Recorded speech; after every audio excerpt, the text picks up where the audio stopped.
2026 বিশ্বকাপ বাছাইয়ের লড়াইয়ে আবারও মাঠে নামছে ব্রাজিল।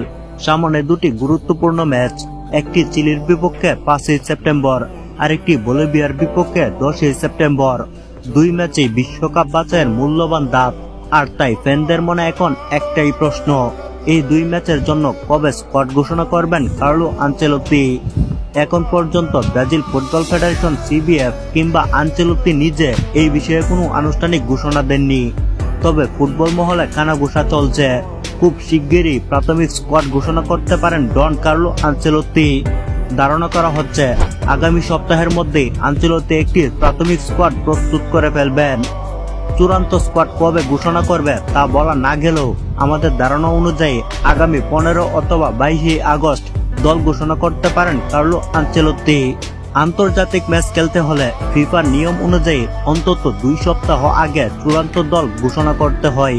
সেই সঙ্গে ব্রাজিল সাধারণত শুক্রবার দিন স্কোয়াড ঘোষণা করে থাকে। এই দুটি বিষয় মাথায় রেখে ফ্যানদের জোরালো বিশ্বাস 15 আগস্ট অথবা 22 আগস্ট আনচেলত্তি ঘোষণা করবেন তার চূড়ান্ত দল।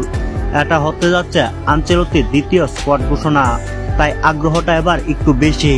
প্রথম স্কোয়াডে কিছু সাহসী সিদ্ধান্ত নিয়ে আলোচনায় এসেছিলেন তিনি, তাই এবারও আশঙ্কা, প্রত্যাশা আর চমকের এক মিশ্র অনুভূতি ছড়িয়ে পড়েছে ভক্তদের মাঝে।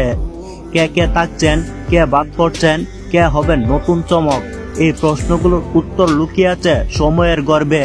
কিন্তু নিশ্চিতভাবে বলা যায় যে এই দুই ম্যাচের স্কোয়াড শুধু পরবর্তী ম্যাচ নয়, 2026 বিশ্বকাপের রোডম্যাপ তৈরির পথ চলাও শুরু করে দেবে। এখন শুধু অপেক্ষা সেই কাঙ্ক্ষিত ঘোষণার।